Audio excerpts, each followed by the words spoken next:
You know what I mean?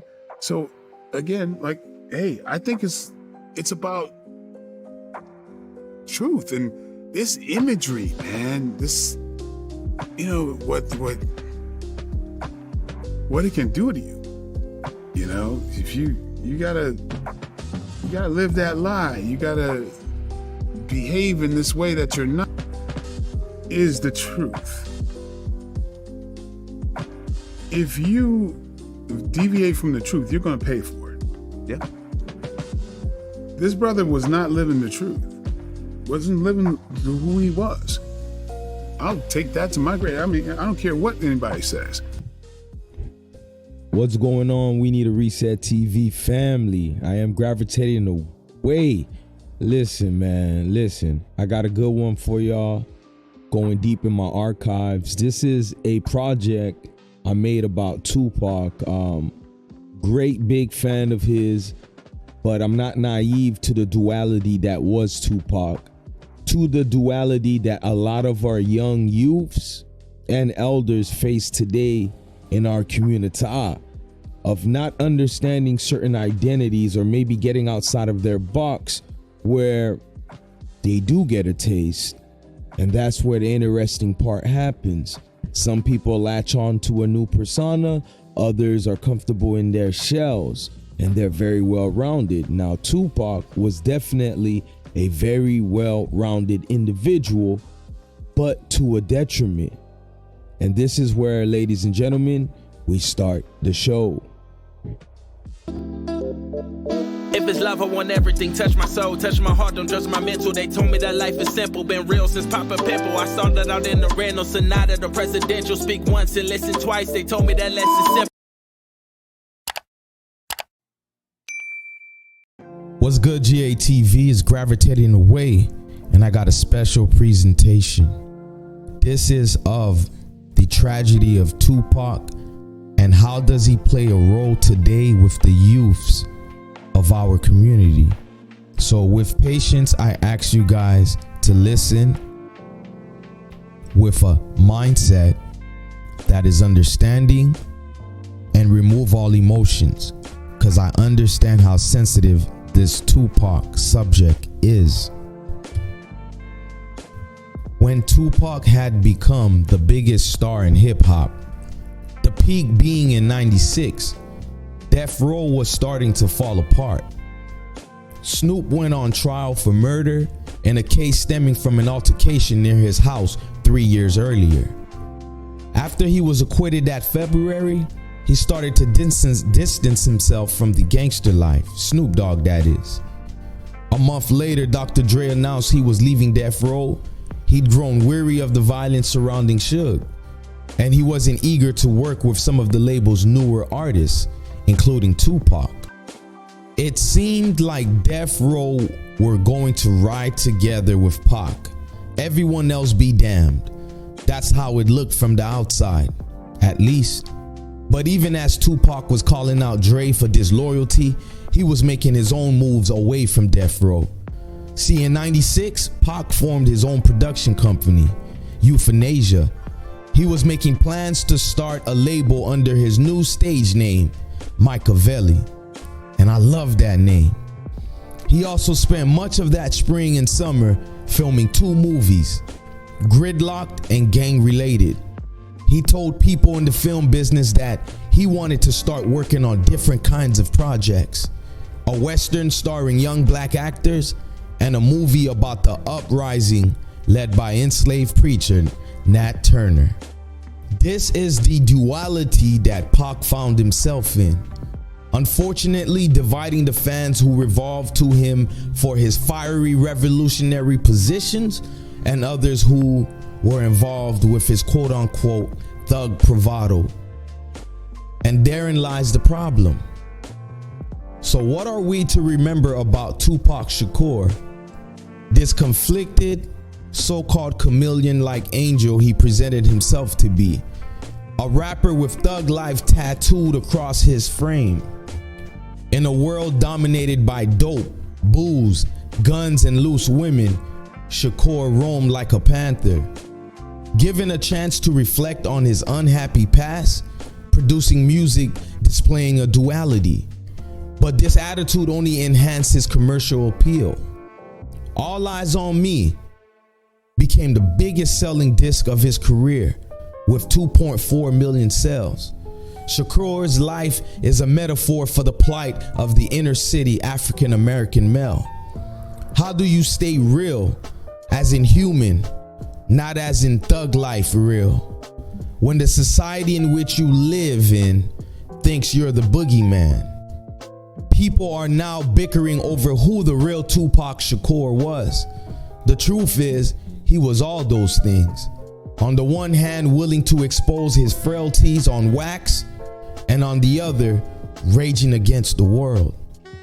Ultimately, he embraced the side in which young black males today have crowned to be their persona, and this is what killed him. What is the legacy of this young man who played gangster? Will America's youth decide to embrace thug life as a glorified martyr, or will they see a cautionary tale? To be sure, Shakur is one in a long line of hardcore rappers who glorified thug life. The gangster rap hero dying the ultimate gangster death in a hell of bullets, fading into the idealization we see today. The thug life philosophy was a persona that he had to adopt gradually. As the years went by, he was more and more engaged in this persona. His ego began to get a little out of whack. He got a distorted view of who he was. His first foray into professional rap was with Digital Underground, a loopy Oakland ensemble known for its quirky hits like Humpty Dance, Sex Packets, and the same old song. It's a long way to go from rapping about the joys of dancing like MC Hammer to extolling the virtues of Glock pistols, but he made the transition. In most genres, actors aren't expected to be the same person off stage as they are on, but in this rap world, they are. See, when the bad boy is black, all too often those fantasies becomes fears. Shakur is the dirt poor son of a Black Panther, was the classic rock rebel, testosterone running amok. I, like many in the 90s, loved it. I would watch it with conviction, telling myself, this is who I want to be. This is my hero, Tupac. Oh man, the songs, the charisma, I was lost in his energy. He had a book of his poetry, poems written when he was just 19, and I was enamored reading these poems. Confused ran up my spine to my mind. Just pure confusion, I'm telling you, ran through my spine and my mind. I was confused. How could this same person write these uplifting words yet boast this thug perception? Rap about black destruction and at another breath echo stanzas which can uplift. I was young, impressionable, truly not understanding this crossroads of my favorite rapper losing me with his identity complex. See, when I look back at Pac, like many even today, I know we lost yet another brilliant son of the black community who chose to embrace everything that is wrong with it, and at the expense of facing backlash for my position on this so-called narrative, I still stand firm on it. Pac let his light die by choosing to keep his portrayal of gangsta instead of the revolutionary he could have been. Shakur rapped about the cold, cruel world of thugs. But who was he really? At the Baltimore School of Arts, where he attended his sophomore and junior years, Shakur was a class clown whose charisma impressed teachers from the start. I mean, he had that gift, the it factor, as they say. Even then, he chafed at authority, spending some time on academic probation before he warmed to theater's discipline. It hurts many of you to listen to these words, and it's because of the image that you either have of Pac or was fabricated at all angles to build who we think he was. and not see who he truly was. There are many Tupac Shakurs in our communities today, in our families, still even in the music industry. See, they are too battling conflictions, their morality challenged with who they are versus who they are trying to be. This is the dilemma for young black men, and even unfortunately now today, ever so more now, young black women. A culture so depraved of substance, fortitude, and guidance, who do we run to? When the very fabric of black culture has been reduced to degeneracy, the freedom fighter is least respected, the gangster praised with admiration. Tupac is a tragic figure. His body now ashes, and pundits are left to shift and sift through the debris, trying to find meaning through a volatile 25-year-old's life. In my conclusion, Shakur is compelling because he is the epitome of a conflict brewing in America. A conflict involving issues of race, sexism, and class.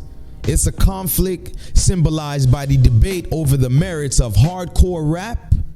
Does violence beget gangster rap, or does gangster rap beget violence? Whichever the answer may be, the reality is that Shakur is one more black body in a body bag. In that respect, his story is the oldest story in the ghetto. Shakur is not the first, and as we can see today, definitely was not and will be not the last. And he knew this. As he wrote in his songs, so many tears, painting a picture of my enemies, killing me in my sleep. Will I live to see the morning and the sun? Please, Lord, forgive me for my sins, 'cause here I come. So I ask you all, what will be the narrative of today's time? How do we go from here with the rap culture that we have been given? How do we uplift when this is now compared to black culture? Again, Tupac Shakur was many things to many people.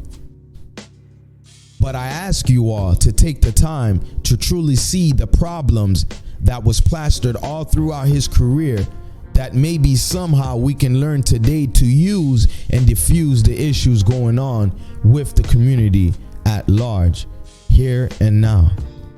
Gravitating away. Like, comment, share, subscribe, but whatever you do, keep coming back.